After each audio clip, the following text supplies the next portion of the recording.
Hello, hello, hello. What's up, everyone? Coach Tony here.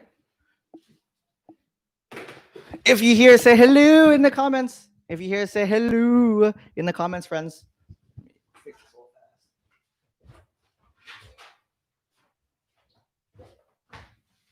Oh.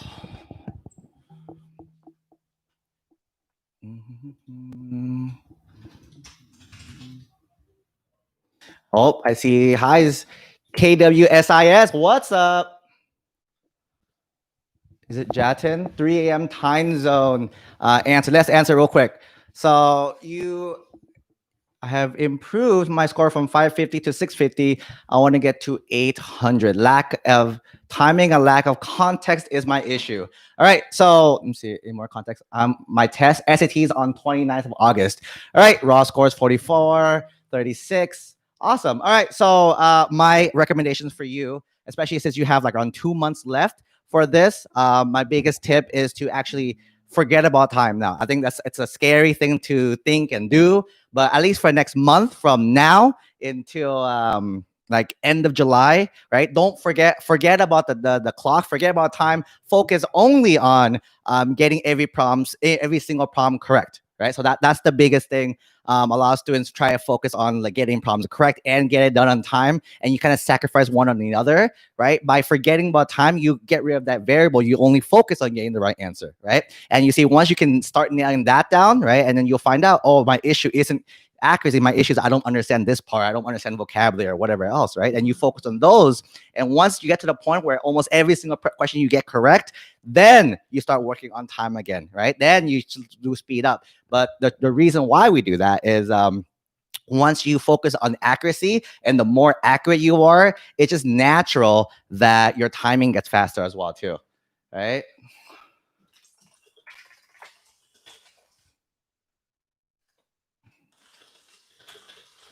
Well, hopefully that helps.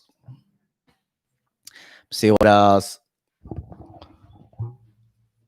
Hello, Jatin. Hello, Israel. Hello. What's up? Have a great day. Welcome to the YouTube channel over here. Nicole. Hello, Israel. Hello, international student. Where are you from? Oh, Peru. There you go, Peru. Very nice, very nice. Accuracy first. Fantastic. Yeah. Focus on the accuracy first. Then you'll see that as time goes on, you get faster and faster that way too. So I wouldn't worry too much about the speed at this point, especially because your test is end of August, right? Focus on accuracy first, then focus on the speed later on, closer to test time, right? Should attempt my SAT if they fall below typical score range for college? For sure, 100%. So regardless of whatever score you go to, right, you submit scores. A lot of things you guys have to keep in mind is that the schools want to help you, right? The admissions of schools, they want to see you in, they want to take you, right? You guys always think like, oh, the school doesn't want me, blah, blah, blah. Complete opposite, right? They want to take you, so you have to justify that, right? And you got to think about a lot of schools are actually now going test optional, right? Which means that you don't need to have a test score to be considered in admissions also. So is a plus for you guys who are taking your SAT and your AC as well, since you guys are getting that extra perk, right? As well too. So no score can really hurt you anymore now that it's optional. It's like for SAT subject test, right? A lot of you guys, now you guys have, a lot of you don't know what it is. Some of you guys are taking it, right? Back when I applied to college, right, it was required, so we had to do it. But now that it's optional, a lot of people aren't doing that. So those students who are doing it, from a reader's point of view, it makes you stand out a little more as well too. Cool. Great question. Kimberly, hello. Have a great day. How long would you suggest studying for the SAT, ACT each week? Depends how long you have to study is the quick short answer. So for example, if you have a month to study, you probably gotta spend a few more hours to do it. But if you have like say 6 months, you don't have to study as hard every single day. Also depends on how much of a score increase you're looking for. That's why I recommend if you do a diagnostic test or a practice test first to kind of figure out where you're at and figure out where you kind of want to go to, and then kind of work your way there. So if you want to do a big jump, just know that you'll just dedicate more hours to it to get better that way. If you want a small jump, just know you don't have to study as hard as other students looking for that huge jump as well too. Okay. Purvi, my ACTs on July 4th got canceled. I was planning on taking it. I'm a senior. What do you think I should do? So most schools actually let you submit scores up until December. So December is when they actually let you take submit your scores for. So you have all the way until December to actually submit it. So you have, and I know the SD and ACT is actually offering a lot of different like opportunities to do it. So if you can, I definitely recommend you do. But then again, remember, keep in mind a lot of schools now are going test optional, which means you don't have to do it either. Okay, you don't have to do it. It just helps. But then if you don't have to do it, if like you can't, like I know a lot of places are getting canceled now, so just don't worry too much. Don't stress out too much as well too. Okay, moving on. If you're losing points in writing, learn to know the trick. How do I trick you? Should we use the free score send or wait till we find out when we find scores? Yeah, so I think Amy, right? Should we the send? I would definitely always, I mean, same thing, same. I think I answered before, but they say always send your score. You know, you never know, right? Plus, it can't hurt you, right? A lot of people got same thing. The setting a score will not hurt your app. Like they won't be like, oh, this has a 4.0, but look, they have a bad SAT score. Let's say no to the student. They won't do that, right? So any score is going to help you.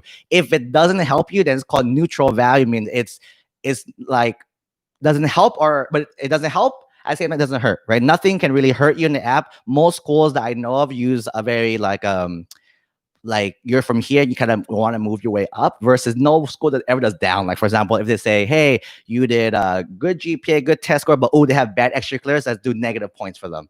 There's no such thing as negative points in terms of reading, right? It's all about added value to your application, right? Having a strong GPA, having a rigorous course schedule, taking tests if you want to do it, right? A lot of schools are optional. Some schools are required still. Some are optional. Extracurricular, they're looking how long you're in certain programs for. Are you do leadership in those? With your essays, are you explaining more that I can't tell based off the numbers and that you tell me in your application? So that's stuff like that. Cool. I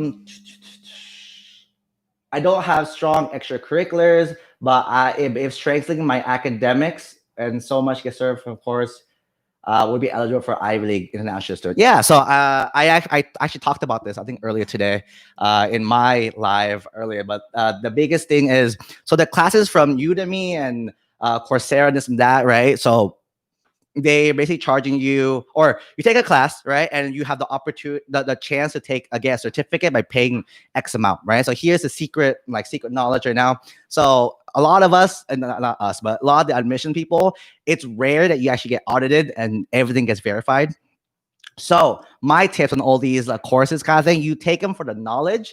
You don't take them for like an extra class because they won't count as any credit. Like if you took, let's say, I know MIT offers an intro to computer science class. If you take the intro to computer science at the MIT open courseware, right, it's not going to transfer over as computer science credit for you, right? But if you're interested and your school doesn't offer it, you use that as an opportunity to talk about, hey, I really love computer science. My school doesn't offer it, so I went ahead and took this class. You don't have to pay for any certificates. Just take it for the knowledge, right? From there, you use that knowledge to either pursue more classes or pursue more into that field, or like I tell a lot of students, use that knowledge to kind of go and create like an extracurricular activity or find an extracurricular activity that you're super interested in and go down that route as well too. Okay. Let me see. If tests are optional, what if I want to apply to financial aid? Should I still take them? So with financial aid, they don't actually consider some scholarships look at test scores. Financial aid, the concept of financial aid itself is just any money that's used to help you, right? So financial aid falls under four main categories.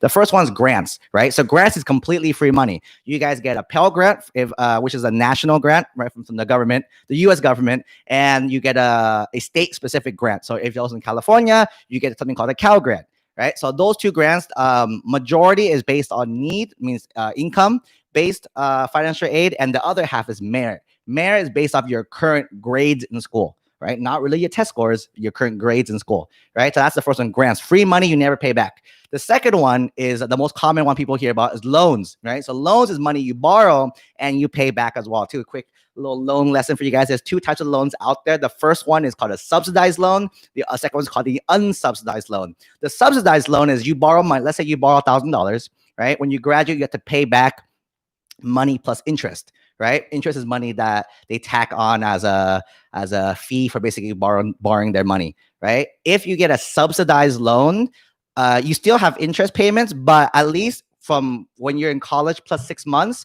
someone's paying the interest off for you. So the interest actually starts building graduation plus 6 months. Right. However, if you do an unsubsidized loans, once you borrow $1,000, let's say freshman year, you borrow $1,000, your interest starts right away. So whatever your interest percentage is, it starts right away. So by the time you graduate 4 years later, not even stepping out of college, you probably owe 1,000 something. Right. So that's the two big things. So grants, loans, you got payback. And there's something called work study. Right. Work study is basically you get a job opportunity at your school.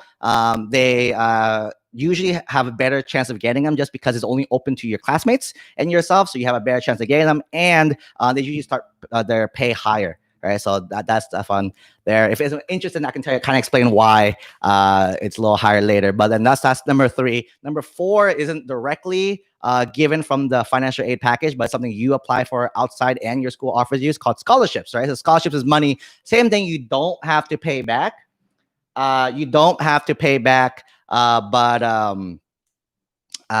have to apply for it. That's the only thing. You have to apply versus grants. Like you apply, you get it. Scholarships, you apply and you have to be chosen to kind of get it. Then you can do that as well too. Okay. So those are financial aid. So I probably went on a tangent real quick. So tests are optional financial aid. So financial aid itself, you don't need it, but I know certain scholarships, they might ask you for a test score. That's why you'll want to do it then. Does that make sense? Awesome. Will schools on the Common App see my senior grades if I do early action? So you guys apply in September. General college apps are from September all the way to November-ish time, right? That's where majority of college apps are. Some of them a little later. But then by the time you do that, they won't know your scores. They only see your class schedule, right? So what do they base it on? They base it on the rigor of classes you're taking. Right? Versus they'll see like, hey, your average senior takes 3 AP classes, you're only taking 1, right? Which means, right, you're doing under the average. You're taking the easy way, quote unquote, easy way out senior year. Versus, let's say the average senior takes 3 AP classes, you're taking 4 or 5, right? You're rigorous. They see that schedule. They base their admissions off of that.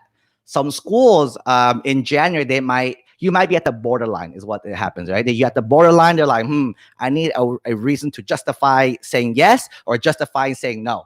Right? So then they might ask you in January for your first semester grades, right? And if they ask for your first semester grade, they use that also in saying yes or no. So if they said, oh, he's a strong maybe, I'm not super sure, and they see your grades, wow, he actually got all A's or A's and B's, that's awesome. Let's say yes. Or it might be the complete opposite where you kind of messed up and you're like, oh, this person was a maybe, they're doing really good. Hey, they got like C's and D's. That's not what we want in our school. So then that'd be a no. Okay, does that make sense? Hopefully that makes sense. All right, does the optional test rule apply to international students? So each school is very different. So this is for Jesse. Jesse, check up the schools you want to apply to, right? Ask them, hey, is your school test optional? They usually post it on there and just ask them, does it apply to me? Usually whatever policy they have applies to everyone. It's not just a certain group that's optional for. So if the school says optional, it's optional for every single student. Do you think if test optional goes well, schools might keep the test optional system? We'll see, right? We never know with these type of things. So we'll basically see as you go. But then again, it's one of those things that like now that it becomes test optional, it's actually to your advantage to take it more often than before. Does that make sense? Because now that it is optional, any score is great now because most people, when things are optional, you guys are here. You guys are with Magoosh. You guys are fantastic rock stars. But a lot of other students who aren't part of this group, they aren't part of Laugh Chat, they're thinking, ooh, it's optional. I don't need to do it. So when I'm looking at 2 applications, one student who has a 3.5, this student has a 3.5, this student, even though it's test optional, one student has a decent score in the essay, this student didn't take it. I'm like, this student has an extra thing I'm adding to consider them. Right? Because if everything else is the same and this student took the extra time to study for a test and take a test, that shows me what they're doing with their time outside of school. Okay? That's that. I'm taking a shoe, ask. I'm taking a Coursera class right now and wanting to have to purchase a certificate if I want to write down on my Common App. The answer is no. You do not need to pay for a certificate as well too. Just know that whatever class you're taking, you're not going to get college credit for. So just keep that in mind. Also, you're not going to get college credit even if you pay whatever fees. You're not going to get college credit as one. Two is that they're not going to ask you to verify it. And three, even going back as well, you don't have to say you took it. Like put it down as a class, right? You can use that as a way to get to somewhere else. Meaning you can use that. Hey, I took, let's say, I'm not sure what class you take. You can let me know in the comments. But let's say you're taking a math class because your school doesn't only offers up to like algebra 2, for example, hypothetical, right? So you're taking pre-calculus at one of these online courses, right? So if you're taking pre-calculus, you can say I took in an essay, right? That's just where like a lot of these can fit under. I'm taking an essay, and in the essay, I'm like, hey, my school offered this much. However, I love math. So I went ahead and took a free college class from Harvard in this. And because of this led me to do something else also. So don't just stop there at that class, because that taking a class doesn't mean anything, right? Technically, if you look at the classes, I can just click next, and get a certificate as long as I pay the amount, right? So taking a class doesn't really affect you in any way. It's how it made you change. That's what you want to focus on. And that's what you want to focus on. Hey, I took his class and I'm so empowered now that I want to do so-and-so, right? I want to create a club now, do this. I want to join this group now because I'm so much more passionate about biology, for example, right? So that's what you want to use this for. Next one. I'm building a game as extracurricular. That's fantastic. That's a great way to put in extracurriculars that you built a game. Nicole, I'm extremely scared because I don't have the extracurriculars, and due to this pandemic, I feel my options are limited. Oh, Nicole, right? So a lot of students feel what you are feeling right now. So do not feel super like bad, right? Everyone is right now stuck at home too. I don't know about you guys, but California just announced that we're gonna shut down for another 3 weeks. A bunch of places are gonna shut down for another 3 more weeks. So it's an interesting world we're living in right now. Here are my tips for this though, right? So even though things are like closing down traditional things, this is your opportunity to figure out how to stand above the rest, right? A lot of students who are like, oh, I can't do my internship no more. Oh, my summer job is gone. Oh, this is gone too, right? A lot of people are basically giving up now, right? And do schools want people who give up? No, they do not want people who give up. So they're looking for you. How are you going to make the best of this situation now, right? Back when your parents were basically in school, right? We just had like, if this happened to like the generation before you guys, right? Oh, we really can't do anything because we were stuck at home. There's no cell phones. There's no computers, nothing, right? Versus you guys, now you guys have access to the internet, right? So here's some crazy ideas you guys can do, that free knowledge right now. Go ahead and take advantage of it as much as possible. One, you can still do club meetings over Zoom, over Skype, right? Still do club meetings, keep those clubs going on.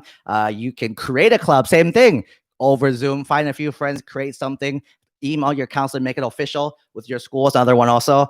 Even thinking more outside the box, is there a club that you can get a group of people outside of school also to do, right? So you're not just doing a school club, you're doing like a district-wide or a statewide or even nationwide kind of group as well too, right? You guys have access to Facebook, Instagram, TikTok, also, right? Connect with other people, figure out what you guys can do that way.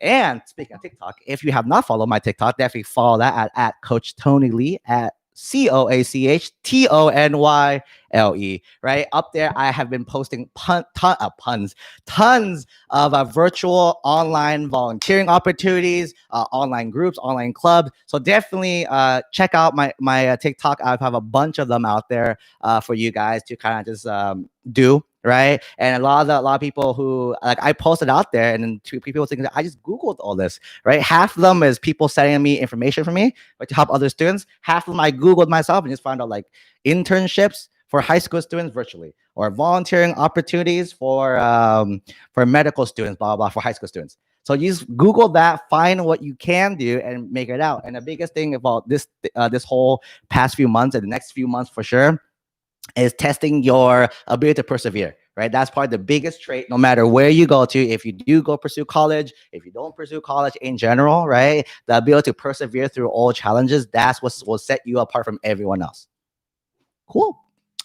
What books do you recommend for the SAT? I recommend Magoosh, guys. If you have not joined Magoosh yet, join Magoosh. I have a request. Let me ask Magoosh if I'm cool to say this first. Hang on, 2 minutes.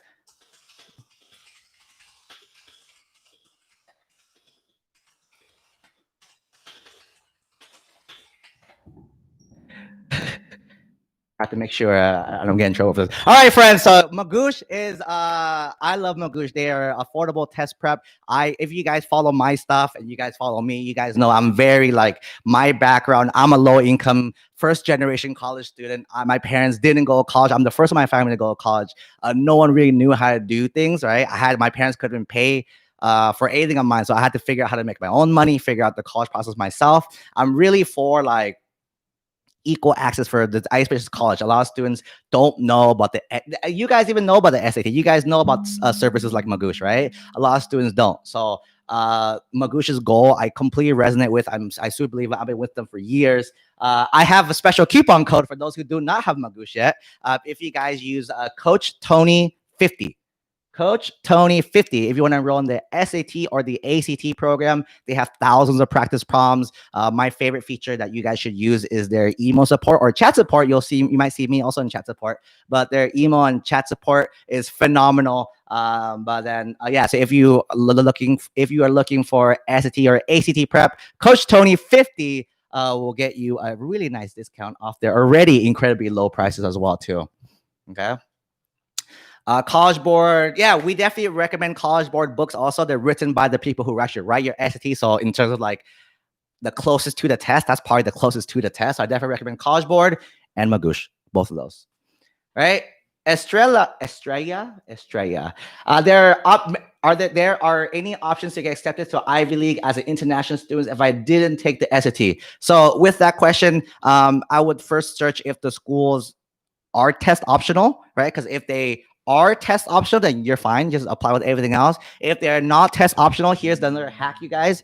You just have to ask, right? Here's the biggest lesson I've learned in the college process is if you're not sure or like for example, you guys will see soon, a lot of seniors here will see that colleges cost money to apply to, not even get in yet, to get to apply. So testing your college application like 40, 50, 60, 70, 80, 90 dollars per application per school you want to apply to cost money, right? So the easiest way I got a lot of them for free, I just asked. I just emailed the admissions department, hey, I can't afford this. Is there anything you can do to help me out, right? And most of them are very nice, right? And they will help you out. If not, they'll point to resources that can help you out. So definitely, I would just ask. So if for Ivy League schools, if the school is test optional, you don't need it, right? And you just apply with everything else.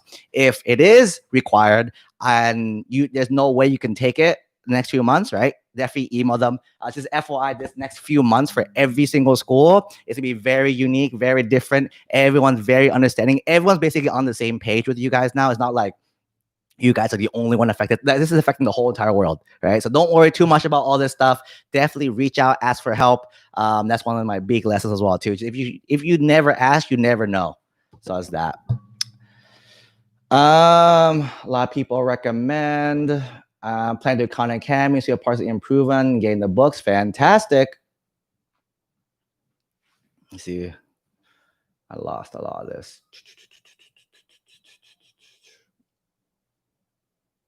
When can we register for next year's ACT exams? If you Google, is it actstudent.org? Yeah, actstudent.org. It will tell you all the test dates and all when you can register for them. So definitely search that up. Same thing with SAT, just search up the dates. I'll let you know. They are really fast on let you know if places get canceled or not. I think it's basically location by location now. So definitely just try your best, right? Google research. Shu asked, if I don't get any FAFSA money, what are some places I can get scholarship money? Awesome question. So the first one is FAFSA money, right? So money does not come from FAFSA, right? FAFSA is the free application for federal student aid, right? It's something seniors you guys applied for this year. It's a free application. So if you ever have to pay for it, you're at the wrong website and it's a scam, run away, right? But you apply for FAFSA. I think it's FAFSA.ed.gov. Let me get it correct for you guys.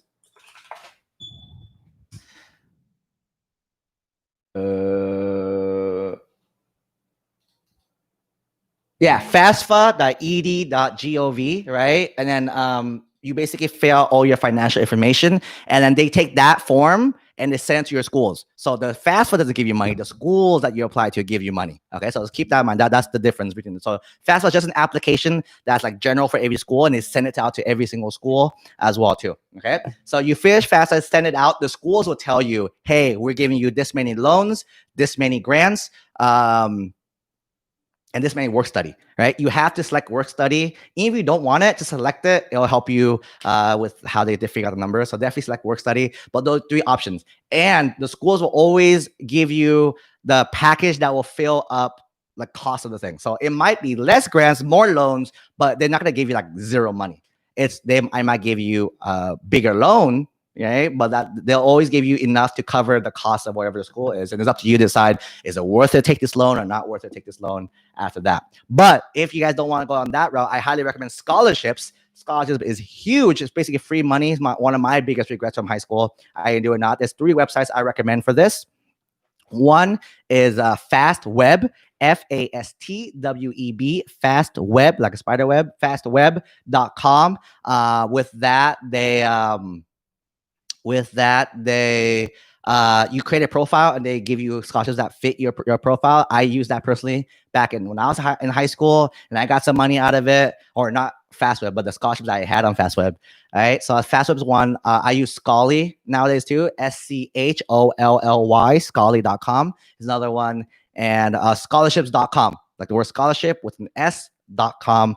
Bunch of scholarships there as well too. With that one, there's not much of a filter, so you have to go through each one. So it's more tedious, but it has I think more than all the other ones I've seen. Right, so those are 3 I recommend. Definitely apply to a bunch of them, and then scholarships is a numbers game. So the more you apply to, the better chance you get into some. So definitely do that. There's one I think isn't due yet. But if it's not due yet, seniors definitely apply to this one. It's called the Gates Millennium Scholars Program. The Gates Millennium Scholars Program. Just Google Gates. Just kidding. You guys have time. Oh, this is from last year. Let me see. Basically, Gates Millennium Scholarship Program is a scholarship program by Bill Gates. And then if you get it, he covers your entire college tuition.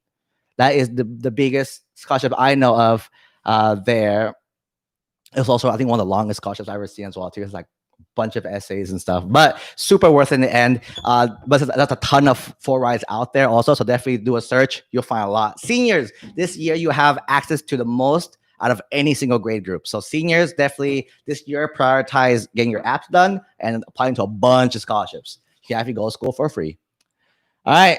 Moving on. What's the difference between EA, ED, and RD, right?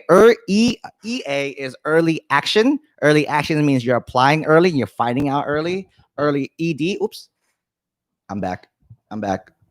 Oh, there I am. ED is early decision, which means you apply early. If you find out you get in early, you're locked into that school, meaning yeah, so you're locked in school. You're done. Basically, you're legally binding to go to that school. And RD is regular decision. You apply when a normal deadline is, right? So that's it. You can only apply to one ED school, meaning you get in, you're committing to go to that school. EA, I don't think there's a limit to there. And RD is that you should apply normally. There's no early action or decision. There's a higher percentage, less people do it, and you find out earlier. But that doesn't mean like all the students I've coached, they don't do early action or early decision. They just do regular decision, and they all turned out fine. So up to you, whatever you want to do. Next one, Lena. My dream college is UCLA, but I'm worried that my AP classes aren't enough since my school doesn't allow us to take any APs until junior year. So the biggest thing you guys want to keep in mind is when schools are looking at your profile, they're comparing you in a sense to your school, because every school is different, right? Like let's say I give you 2 examples. There's one student, a student A, and a student B. Student A took 5 APs. Student B took, let's say 8 APs. Right? Which student's better? And so that's the easy question. Which student is better, right? And the question and the answer for you guys, 5 versus 8, which one is better, right? This student with 5 APs, their school only has 5 APs, and the average student only takes 1 AP. This student who took 8, their average AP, the average senior takes like say 12 APs, and there's 20 APs offered. So in terms of maximizing their school, this student has a better chance than this student over here. Does that make sense? So even though the number of classes you take itself doesn't matter, it's how much relative to what your school offers and what you can do at your school as well too. And your counselor writes a report on all this, so we are aware of your school situation of like, oh, okay, not every student can take APs to junior year. Cool. So now we know that we don't expect any APs sophomore year, and that's not going to hurt you. Okay, so just keep kind of compare yourself a little bit with your classmates, and that's a better representation than comparing against another student where, let's say, every single class is an AP for them, right? That's not a fair comparison between you guys. Okay. Bhavya, do you recommend dual enrollment? 100%. Out of the honors classes you can take, I definitely personally highly recommend dual enrollment. I did dual enrollment. I actually opened a high school recently that does dual enrollment. So I'm really big at dual enrollment, and how it looks really good from a reader's point of view is you're applying as a freshman, but your application looks like you're in college doing college stuff, right? The purpose of the AP test and the AP exams is to be like a college class and be like a college test, which is the AP test, right? Versus a dual enrollment, you're actually enrolled in a college class and you're doing college actually stuff, and you're passing the classes too because we get a grade, right? So I definitely recommend that. If you have the opportunity again too. If you don't, then it's fine. Just push the best you can. Sophia, what's up? Welcome from summer camp. Have a great day. When do you suggest looking for colleges that we want to apply for? When do you suggest we look for applies? Anytime you want, right? So you can start freshman year, right? You might not understand much freshman year. Your needs might change. One thing I do want to have people urge this. I don't recommend looking for a school based on a major. That's my thing. A lot of people do that. I don't recommend that. The reason why I say that is most people I know and most friends I have and this and that, you don't usually stay in that major. Most people you talk to, they came into college one major, they usually exit out another major. So by picking a school based on a certain major, that's a terrible knowing that, you know? So what instead I would focus on other factors. For example, location is a big one, right? Do you want to stay close to home or far from home? And so some of you guys might like, oh, I'd whatever, right? Some people don't have the option, right? Some people like, you have to take care of your family. You have to stay close. You have zero option but to go stay close to your home, right? Some people have different options. So things like that. Location's a big one. Class sizes. What type of class do you want? Big class, small class, the vibe of the school. Those are the factors I have students look at into versus the major, because if you look at figure out what careers and majors, you could be whatever major you want. You can still end up in kind of whatever career you want as well too. So there's no direct correlation. There is a correlation between the two, especially for engineering. It's probably the only one there's one for. But for anyone else, even if you want to be a doctor, you don't have to be a bio major, right? You have to do the pre-med requirements though, which so by being a bio major is convenient. But you don't have to though. Like my friend was an art major, and she also did pre-med requirements, and she got to med school kind of thing. So you don't have to be a bio major. It just helps and convenient, but it's not needed for sure. We're not submitting. Oh, a lot of comments. Okay. Aki Alike? Ilke? Sorry. Will not submitting a test score affect your chance of admission? If the school is test optional, no. And even if your school is required, as long as you can click submit on the application, some schools don't let you do it. But as long as you able to submit, for example, those applying to the UC schools, right? UCLA, UC Berkeley, all the other 9 total UCs. If you apply them, they'd use something called holistic review, which means regardless of what's in your app, the readers have to read through every single part of the app. Even if you don't meet the GPA requirement, for example, the GPA requirement is 3.0 for in-state students, 3.4 for out-of-state. If you're out-of-state and you have a 3.2, or you're in-state and you have a 2.5, the readers will read through the entire app. We won't see your GPA and say, oh, no, moving on, right? Because there might be a reason why your GPA is the way it is. And that's why I enjoy reading for the UCs, is definitely because of that factor. You never know, something might happen. For example, you could have one bad semester and your grade tanks. Your GPA tanks. I think some of you guys might know about that, right? So, but there's other things. For example, if your GPA was tanked due to one semester, but your test scores, let's say, were great, your extracurriculars were phenomenal, and something personal happened during that one semester, that's why your grades tanked, right? That actually might be a reason why, it was just one bad semester. that's why their GPA couldn't get pulled up in time. But just like UCs will always read through your entire app regardless, no matter what. But to quickly answer your question one more time, it depends if the school is test optional or not. If it's test optional, you can submit it regardless. If it is test optional, or if it is test optional, you don't have to submit it. I still recommend you do. If it is not test optional, you might have to do it, but some schools still might read it. Like for example, Berkeley and UCLA and all the UCs will still read your app even if you don't have one, even though we are test optional as well too. Do UCs use a system where you super score, accept your scores for one standing? No, they do not. So super scoring is basically, let's say you take the SAT 2 times, right? The first time you got an 800 in the math, 500 in the reading, and the second time you get a 800 in the reading, 500 in math. So how super score will work, it'll take the 800s and add them together to make a 1600. So you got 1600 on your SAT, even though you really didn't do it, but super score together, you got that total 1600. Right? I know Cal States do that. So if you're applying to a California State University school and a bunch of other schools as well too, they do super scoring. Well, they'll just take your best scores and kind of merge it together to create a master score. That's that. But UCs, they do not do that. On the Common App, can you pick and choose what letters of recommendation you send? If so, 3 letters. If you have 3 letters, teachers, but you only need to send 1, can you select which one? I believe so. How it works is that you ask your teachers, and because I've been asked to be a writer for a few times, they ask you, and the reader gets a link, they upload it, right? You guys shouldn't know what it is, and you guys actually don't have access to seeing it either, unless you ask your teacher, like, hey, can I see what you guys wrote? But most time, none of my students who asked me for letters of rec, they knew what I wrote for their thing either. So it's all in the back end, so you guys don't have to worry about that. Quick tip though, for letters of rec, a lot of them I read are terrible. So what you want to recommend to your recommender is let them know you give them what you're applying with. So if let's say you're applying to a certain school that requires a letter of rec, give them your application and tell them, hey, don't talk about anything I'm talking about here. The reason why is I read apps for the UC specifically. If you get to the supplemental application, which is like a part 2 application, and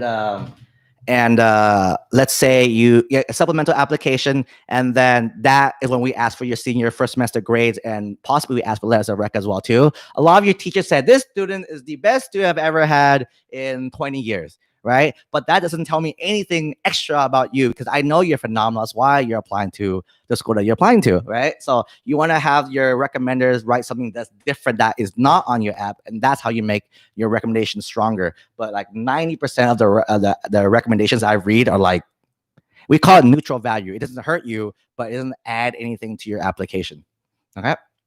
Shu asks if what's up, and when I see 41 people strong enough, make sure you smash the like button, everyone. Show Magoo some love. Smash that like real fast. The numbers not moving, everyone. Smash them like buttons. All right. So, oh, there you go. Like went up. Need more. Smash. All right.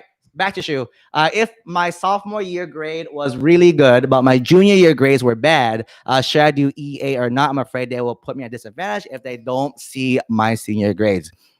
So there's a bunch of factors that goes into admissions, right? So grade is one part. So again, a lot of people stress about one part of the app. One part is not going to hurt you, right? It's a combination of things that hurt you, but not hurt you. A combination of things that don't qualify you for admissions, right? But for me, throwing back at you is, why do you even want to do early admission, right? Again, all my students I've worked with like hundreds of students for the past few years, I recommend 0 people doing early action, 0 people doing early decision. We all did regular decision, and we all got into our schools that we wanted to get into, right? So there's no real benefit unless like this is your dream school and you're set to go and you whatever, right? But there's no real need in a sense to do early action unless you have like a need to do it. But I haven't met anyone really who had a need to apply early and find out early either. Cool. I'm taking a finance class. Shu asked a follow-up question. I'm taking a finance class on Coursera because my school doesn't offer it, and I want to pursue a career in that field. That's awesome, right? So again, same thing, right? You don't have to write. You don't have to buy the certificate for it, right? You can definitely talk about that in your essay and figure out an essay that will work for that, and talk about, hey, my school doesn't offer finance. I want to do finance. This is how I'm doing it. I will take that one step further to even be even more awesome by now you took a class. What now? Are you going to create a club about it? Are you going to create a YouTube channel about it, a blog about it, an account about it to teach your knowledge to other people? Or how are you going to use that knowledge also, right? Because knowledge isn't useful unless you have it all. Like if it's in here, not useful. But if you share it out, that's not for me. I enjoy doing stuff like this because everything I know a bunch of random knowledge about stuff like this. I enjoyed giving it out. And same thing with Magoosh. They have tons of knowledge about the test prep process. Definitely use them. I see my coupon code is there. Definitely, guys, if you want to get a big, even more discount on a very discounted product already, I think what they're charging is a steal for what you're getting already. But I'm gonna make it even crazier. So definitely use Coach Tony 50. Let me know as well too. It will be good if I don't apply next year, but 2022, yes. Depends what you are. Are you like a high school student and then you're gonna take a gap year, for example, and reapply? So it kind of depends on each situation also. So it's that, but up to you. Do whatever is best. And then my biggest advice for all students in general is once you pick an option, don't look back. Never look back. We had a guest speaker call this morning in my summer camp. If you're not in my summer camp, definitely join my summer camp, collegeadmissionsecrets.com/summer camp. I'll write in the comments in a bit, or someone can write in the comments, collegeadmissionsecrets.com/summer camp. It's a free 8-week summer camp. Last week we did business. We talked about business. This week I'm going over the UC application. The next few weeks, so you guys know, next week I believe is computer science week for those who want to do computer science engineering. The next few weeks I have doctors coming in to do guest speakers on the medical profession. I have lawyers coming in. I think the week after that to talk about law. I have some of my my TikTok influencer friends who are coming on. I think you guys probably know them, the Ivy League Guide, and all of them. Kind of thing. They're all coming in to kind of jump in, give you guys some free knowledge, completely free. Feel free to join. If someone writes in the comments, collegeadmissionsecrets.com/summer camp. All right. If the SAT is optional, is there a PSAT? If not, I should be studying. Is there something I should be studying right now? So the PSAT is useful because it helps you qualify for a scholarship called the National Merit Scholars, right? So National Merit, the PSAT is called like you think of it as a practice SAT. It doesn't stand for practice, but how I think of it, practice SAT. You take a junior year once, right? And to just kind of get a gauge, you can study for it using the SAT because it's based off the same like test-ish, right? Junior year is when it matters. If you take a junior year, I recommend everyone juniors right now take the PSAT in October. It's October time. Take the PSAT, and then if you score something top 1% or top something percent, you qualify for National Merit, which is a full ride scholarship. Full ride? A lot of money. I'm not sure it's full ride anymore, but I know that it's a lot of money. In my country, there are 2 tests I'm writing both. You take for the college. I take the ACT. Is it possible to add all 3 test scores? Yes. So no matter what scores you do, you submit them all because we're only going to try to find ways to help your applications when you apply, right? So when you apply to certain schools, their readers are trying to justify everything to give you the best possible chance of getting in. Just keep that in mind. Tips on starting the Common App essay. So I'm doing, if you're joining summer camp now, you can go ahead and binge watch today's lesson. But next 2 days, I'm basically breaking down UC's essay prompts. In a few weeks, I'm breaking down all the Common App, majority, not all, but there's a lot of questions for the Common App. But majority of the Common App questions for you guys. You guys have a how to structure each one, how to like the templates for each one as well too. The biggest thing I tell students is basically figure out what are figure out how many questions you have, right? UCs is easy, there's 4, right? Common App, there's a few, I can't remember how many, but with the schools you apply, there's more additional also. Figure out how many essay prompts they're giving you and how can you break your high school experience down to that many experience. So speaking easy, UCs, right? Those are applying to UCLA, UCI, San Diego, Davis, Berkeley, all these schools. If you apply to these schools, they would there's 4 essays. So I tell students, break your life. What are the 4 biggest things that make up who you are, right? And those are the 4 that you want to talk about. So work from those 4 events, then work backwards, find prompts for those as well too. Same thing with the Common App, right? What I'll talk about in a few weeks. What makes you you, right? I'm sure it's like 3 things, 3 events, 3 activities, 3 whatever that make up who you are. Figure what those out are and work backwards and how do you tie that into a prompt. Cool. We'll take a quick 30-second break, everyone. Go ahead and click subscribe if you have not subscribed to Magush's YouTube channel. And smash the like button. Oh, it's too low, guys. There's 45 of you guys here. There's only 19 likes. Why is that? It should be at least equal. On equal. Smash the like button. Smash the subscribe button. Oh, waiting. Ah, there you go. There's another one. All right, fantastic. Keep smashing the like button, everyone. Makes me happy inside. All right, moving on. Next one. Do you start all of your essays the summer of junior year, going senior year? You a step ahead. Make sure your topic is unique. Most commonly talked about. All right. So the biggest thing is you can start now, right? The essays are all out now for every single school. You probably can't apply or go do anything about it till like later on in summer, like end of summer. I know the UC is open in August 1st. But the prompts are all out. So you can definitely start early. There's no need. And definitely I don't recommend starting early before junior year, because a lot of things happen. I know a lot of seniors now can say that like a lot of things happen to them junior year. So definitely do that. But what I would say is the second question of like the common topics people talk about, don't care about that, right? So a lot of people don't talk about this and that. It doesn't matter. It doesn't matter. The biggest issue I see is you guys don't answer the prompt correctly, right? I was talking about this earlier today of like we're breaking down the UC prompt, right? The first one, let me try to pull it up so you guys know, so I can personal insight questions. For example, the first UC prompt asks, describe an example of your leadership experience in which you have positively influenced others, helped resolve disputes, or contribute to group efforts over time. A lot of you guys are going to talk about your leadership experience for 90% of the prompt and talk like one sentence about like, oh, and I helped my group out, period, right? Complete opposite. With all the prompts you ever write about, they all ask for a story, but that story should be this long. Majority should be this long about everything else, right? So this part is just the story to set yourself up for it. This is the part that you want to talk more about at the end. Okay, so that's the big thing. So that's why it doesn't matter if it's a overtold story kind of thing, but that's the first part. This part is what's different for every single student. That's what you want to focus on majority of your prompt. That's what we're looking for as readers. A lot of you guys do the opposite. That's why your essays don't turn out good, right? So real quick on story, focus mainly on the why or the how or the effect, cause and effect, the effect part of things, right? Just a quick FYI for everyone. I do have to leave at 4 o'clock today. So feel free to type your questions in fast. And if not, at 4 o'clock, I'll give you guys a way to contact me if you have any more questions. But next question by Taya. Where can I find privately funded scholarships? You Google, right? So same thing. We listed out a bunch of them. FastWeb, I think, yeah, Magush read it.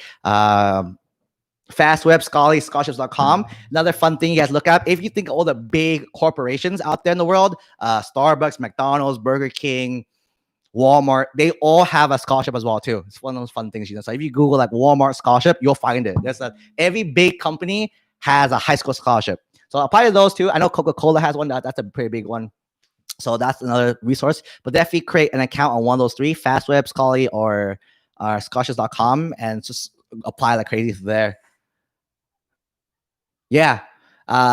Nick Hill said a good one. Just Google scholarships for blank. So if you're senior, scholarship for high school seniors, scholarship for high school juniors, high school for scholarships for 13-year-olds, scholarships for transfer students, whatever applies to you, you do that.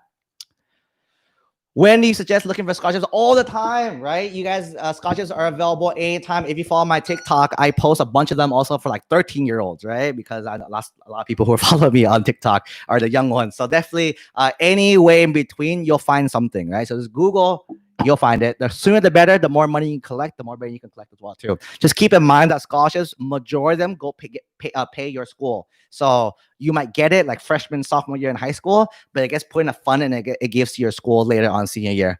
There's a few scholarships that actually pay you directly to you, and those are the fun ones.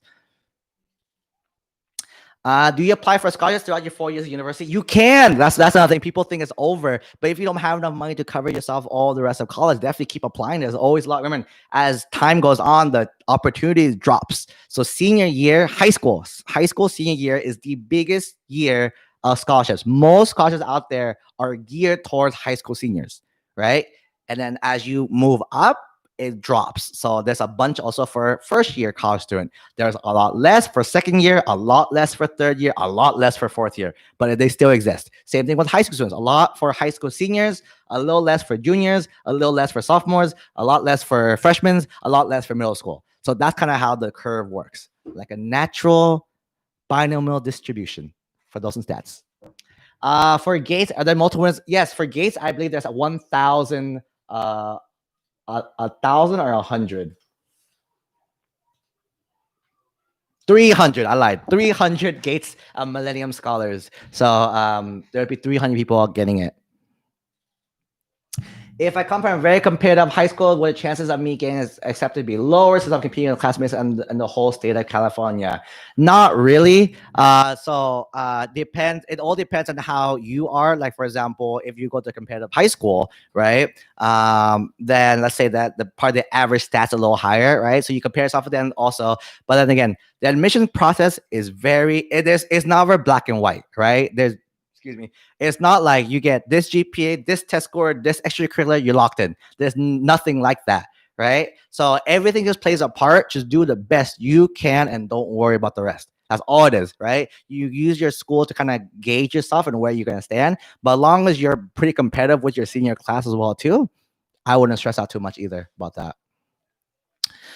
Can I get points on my GPA if I do concurrent enrollment? Yeah, so depending on how your school offers dual enrollment. I know dual enrollment classes count as honors classes for schools. It's a little tricky with the UCs though. UCs don't count it as a dual enrollment, as a honors credit, but I think your high school usually does.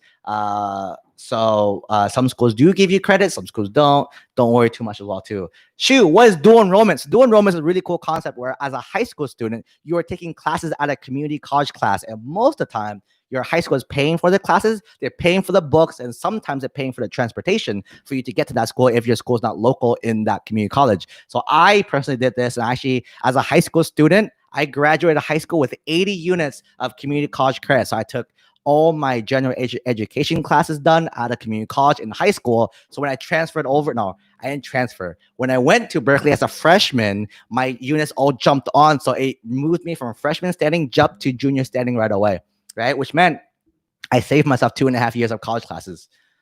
Pretty awesome. Pretty awesome. How should we enroll community college classes? Look for joint credit with a school. How do we know if the credit is transferable? Awesome, great question. First one, how can you do it? You get to ask your counselor, right? Ask your counselor first. They will be the first one to do it. And even if your school doesn't offer it, ask if you can do it. And because the thing is, even if they say no and you try to go around them, you need their signature to sign off on it anyway. So there's no point trying to go around them. Your counselor has to sign, your counselor and your principal have to sign off on you being dual enrolled. So you want to be on their good side, do that. And if they let you do it, I think you can take 6 or 8 units, I think, per semester for that. And how you know it's transferable. So there's something called an articulation. So those of you in California, if you can, I'll put in the chat. So yes, and check it out. Actually, no, it's not right. If you go to assist.org, if you're from California, assist.org, I put in the chat for you guys. Assist.org. There's a website. You put your community college in. You put your California university in. If you're out of state, there's similar services to this. This is Google Assist for Texas or Assist for whatever school it is. But what it is it helps you know which classes at community college will transfer over to that 4-year school. So you're not wasting your time. You're always taking classes that do transfer. A lot of students who take the wrong classes and they complain dual enrollment sucks. But I'm like, no, you took the wrong classes. It's your fault that these classes didn't transfer. All my 80 units all transferred over perfectly fine, right? Because I knew exactly which classes count and I took classes only that count, right? There's no point wasting money and wasting time if classes that don't count. So I took only classes that count, only classes that transferred, and take only those classes only. Does that make sense? Hopefully it does. What is pre-law and how do we know the requirements we need? So pre-law is for those of you who want to be lawyers in the future. There's a list of classes you got to take. So every school is a little different. So just Google the school you want to get into, pre-law. You don't worry about it right now in high school. Once you get into the school, then you ask your counselor, hey, I want to be pre-law. What should I do? And they'll give you got to take these 5 classes or these 10 classes, for example, and that's pre-law. And that qualifies you to apply to law school afterwards. How hard is it to change from one engineering major to another? So if you're going from engineering to engineering, it might not be too bad. But when you transfer between different colleges, like from computer science to engineering, that might be hard, or engineering to computer science, that might be hard. But from like bioengineering to chemical engineering, it might not be a hard transition. It varies school by school, so there's no like one set answer. You have to talk to your counselor again, same thing. Counselor, college counselor, and they'll tell you exactly the steps. Like, yeah, pass these classes with a certain grade for you to transfer over, or just transfer over, or fill this paperwork, you're good to go. IC schools. What are IC schools, Patrick? Oh, I think he meant UCs. UC schools. The I next to the U. UC schools. I went to UC school. I went to Berkeley. Boom. Look at that. It's my $120,000 piece of paper. Proof that I graduated from UC Berkeley. Now it's chilling on my desk.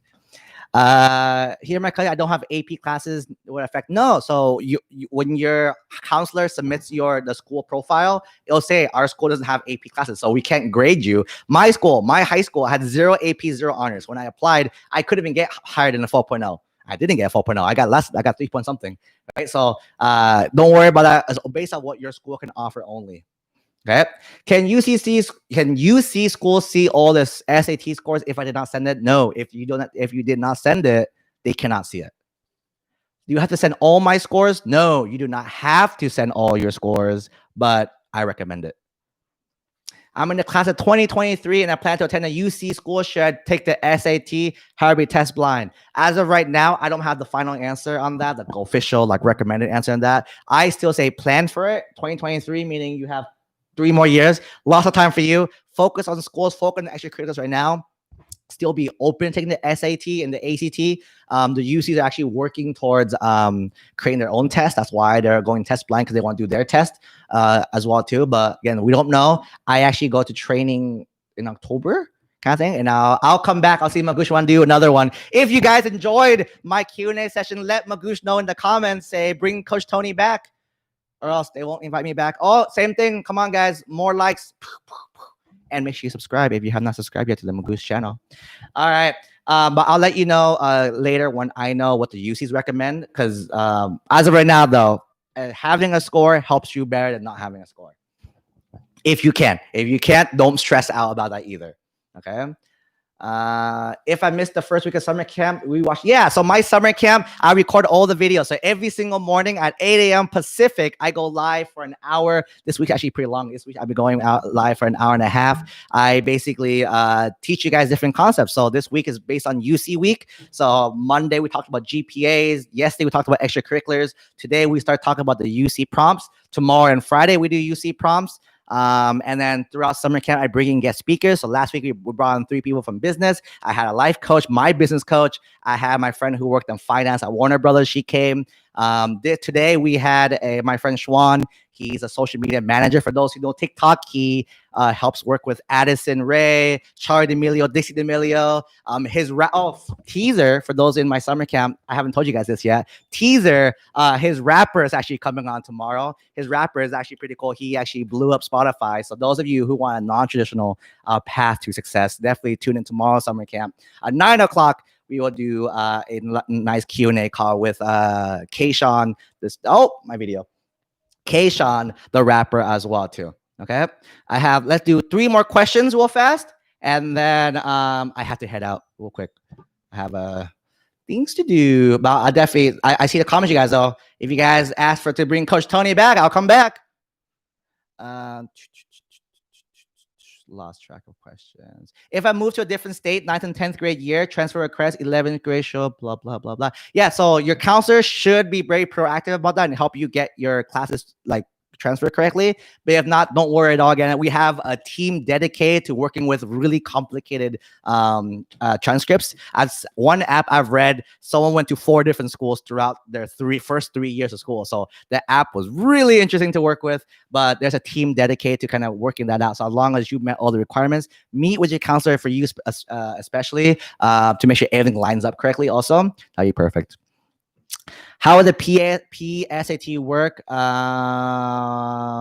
Would not allow. Yeah, we're not sure either. Things change every single day with this thing. Like I know, I actually run a summer camp locally here where I'm at right now. And then I had a really fun field trip planned for tomorrow. And guess what? California just shut down all field trips for 3 weeks. So I can't take my kids on field trips anymore. So when we adapt and we go, right? So tomorrow, instead of field trips, I'm going to throw a fun water balloon fight for the kids that I have my summer camp. So always just be adaptive, right? And change as we go. What is a good PSAT score? This score doesn't really go on your record at all. So your goal is just try to get as best you can so you can get a national merit. The purpose of PSAT is national merit, and it's prep for the actual SAT as well too. So that's two ways you think about it, but don't worry too much about good/bad. No one looks at it, no one really cares unless you're national merit. What are some extracurriculars that make you stand out? That's a great question, Vivian. If you watched, definitely join my summer camp. I think last Wednesday, the whole hour was about this exact topic. What extracurriculars is perfect for so and so, right? And the quick answer, so yeah, it's gonna know real quick. The answer is everything is awesome, right? Everything is awesome. It's based on how it affected you and how you made it really awesome for you yourself too. So there's no such thing as a perfect extracurricular for a doctor. There's no such thing as a perfect extracurricular for a teacher, anything like that, right? So it's whatever's perfect for you, whatever you enjoy doing, take that and run as hard as you can with that as well too, right? The recording stay. The recording, so 8 o'clock every morning, my live for back to summer camp real quick. My summer camp. Thank you, Magush, for letting me allow to plug my summer camp. Thank you.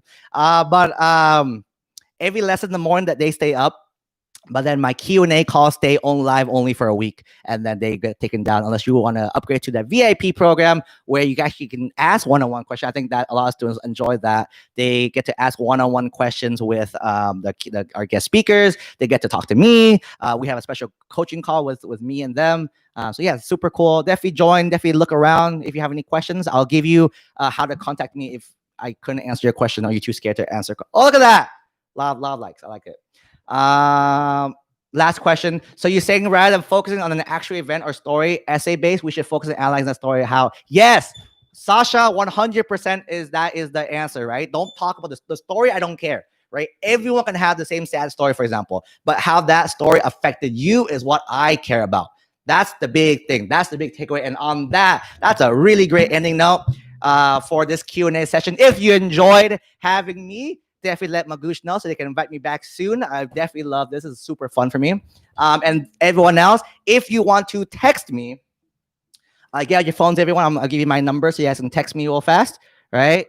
I hope Magoosh is cool if you is okay with that. My number is 71. I'll type in chat also 714-266-1176. Right. So with this, I get a bunch of questions. I'll show you guys so you guys know. So. Oh, I haven't checked my phone yet today, so my tons of unread messages. But if you see, I kind of respond to every single repost as well too. So definitely, if you have any questions you forgot to ask or you didn't get a chance to ask, definitely text me there. That's probably the fastest way to get to me. If not, join summer camp. I am there. I have tons of other channels to follow me. If you want to follow me on TikTok, I post on the Tiki Talkie a lot. So that's that. If not, let me see any last final one. So if I didn't forget your question, definitely. Oh, Magoosh invited me back, everyone. Hooray, hooray. I am coming back in 2 weeks. If you guys want to sign up, pre-sign up right now. Go ahead and sign up on the link. I'll be back. They see good. You see, like you guys are so good. You guys are asking me to come back. I'm coming back. All right. So I'm coming back in 2 weeks with Magoosh. We're doing another one. You guys, this is super fun for me. I'll see everyone back with Magoosh on this channel. Make sure you subscribe. If you have not subscribed yet, do it now. Or else I'll be super sad. Smash the like button, help the algorithm, right? And then I'll see everyone either tomorrow morning in my summer camp, my virtual free summer camp, or I'll see you guys in 2 weeks here back in this channel for another session, another Q&A session, right? Besides that, have a great and marvelous rest of your Wednesday. I'll see everyone soon. Bye.